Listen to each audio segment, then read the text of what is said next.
So we just finished our book in our mom's book club called Raising Confident Kids in a Confusing World by Ed Drew. And it was fantastic. For all of the mom's books that we have read over however many years we've been doing this now, 2+. This Almost is 3. definitely, yeah, I'd say this is definitely one of the top books I think we've read in this book club. Yeah, I would agree. It was very, very good. I will also say I'm very surprised, and happily so, that the author was male. Because almost every other book that we have read in this book club, I believe, have been females. Now, granted, it's geared towards moms. Like, a lot of our books are geared towards moms, so obviously we want female authors. It makes sense. This is more in general raising your kids, not specifically how to be a mom, but more as a parent. And I would say that even as a male author, he really knew how to communicate effectively to anybody in his audience, male, female, it doesn't matter. If you are a parent or a caretaker, reading this book, I'd say, is a must when it comes to being around kids. I found so much of the information incredibly valuable. Yeah, we read so many books, and I think we did read. There was another one that was a male author, and then there was one that was co-written by That's right, yes. by a couple. And so other than that, I'm trying to think. I think other than that, it's mostly have been women, and you're correct because most of the books usually have the word mom in it. And this one, obviously, yeah, for parents in general. There was just so many good discussions that we got out of this in our book club. Very insightful, really made you think. And just really, for me, was like, okay, well, there's certain things I need to put into action now that I didn't think about before. And so, yeah, a lot of good stuff. What was your favorite, Jessica? There's actually two huge things that stood out to me that I am actively trying to incorporate in my parenting. The first one was talking about sin in our children. And I know we read this in a couple other books. I just think the way that he put it was much, I don't know, it resonated with me better or more or something. But talking about when our kids sin, what does that look like? And the point of it is actually getting to the heart of the sin, not just correcting the behavior. Because he does talk about that you don't want your kids to only behave when you're around because you're the authority. That's not teaching them. That's not discipling them. That's not raising them. That's just making them scared of authority. You want your kids to be able to be confident and be who they are, not sin, for the right reasons. And that is because we serve a good God. And he has set out, this is how I expect you to live in the Bible. And that is what we need to follow for our benefit, because everything that God lays for us is for our benefit and to bring him honor and glory. And it's talking about getting to the root of the sin. Why do they have the attitude problem? Yes, they gave you attitude. Yes, that does need to be corrected, but why? What was the purpose behind it? Because if you don't get to the heart of the problem, then you're not going to get to the heart of your child. And then you're not going to see any real change. And that is the point as parents, is we want to get to the hearts of our children because that's what God does with us. And we are representing God to our children. And he wants to change our hearts, which means we want to change our kids' hearts. And it was just so amazing to think about how I immediately go into mom mode, and it's not the most conducive, like, right? And getting to my daughter's heart sometimes, where it's like, no, I need you to stop this behavior right now. And it's really caused me to step back and be like, why is my daughter acting this way? Why is she saying this? Not that my daughter has any serious, like, she's not a habitual liar, right? So it's like, it's more just normal everyday kid stuff, that you have to raise and you have to teach, and they've got to grow and you grow with them. But yeah, that was definitely one of the things that I absolutely loved that he brought up, is get to the heart of your child. Why do they do what they do? Why are they acting the way that they are acting? Because unless you get to the root of the problem, you're never going to solve the problem. And that also teaches your kids how to reflect. on themselves. And that is something that we lack in today's society, is being able to take a step Yeah. back and reflect on your thoughts, your actions. Why are you the way that you are? Why is it that you have anxiety about something, right? Instead of just going strictly off of the emotion or off of the situation, we need to learn how to take a step back and actually analyze what is going on in our hearts. Now, as adults, that's hard for us to do sometimes, but if we were raised, right, with parents that showed us how to do it, then we're at so much more of an advantage over others in becoming more how God wants us to be, because we are allowing him to change our hearts and minds and lives. And I am rambling on at this point, but it was so good. I absolutely Yeah. love that chapter.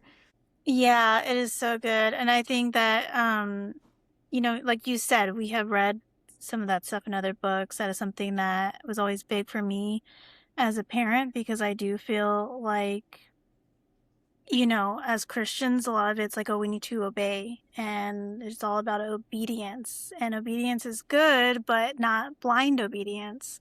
And we don't want our kids just to obey because they're scared. We want them to do it because they know it's the right thing. And sometimes, fear, it will get you what you want in that moment. Your kid will listen to you and do what you want in that moment. What happens when they become adults and you no longer control them and they have to make the decision? They have to make the right choice. And so by going and, focusing on their heart, we're preparing them for adulthood to make these right choices, like you said, for self-reflection. Because no matter how old we need self-reflection because we're always growing. And so, yeah, I love that section. It was really, just confirmed for me, like, okay, I have the right mindset here. And, I just don't want my kids to do something, without understanding why they're doing it and why God wants them to do it that way or to not do something. Um, yeah, I think it's just really good. Really, really good book. One thing that surprised me, because I don't know, this is random, jump in to another chapter here, because like there's so many things that we can learn, but something that just came out of nowhere that I would have never thought was one thing he mentioned about marriage. That, Yes. some people are not meant to marry. They meant to stay single. But as we raise our kids, that is a huge thing of like, who are they going to marry? Above, and that it hit me. I'm like, you never know. What if my kids are not meant to? But I'm pushing this thing of this marriage thing that is so important. And I don't know if my kids are meant for it or not. I think most people are, but some people are not. And so that was something that really surprised me. I'm like, I had never thought that has never come up. Really, I mean, I know that some people are meant to be single, but just in my brain, my kids are going to get married. Like in my brain, that's what's going to to happen.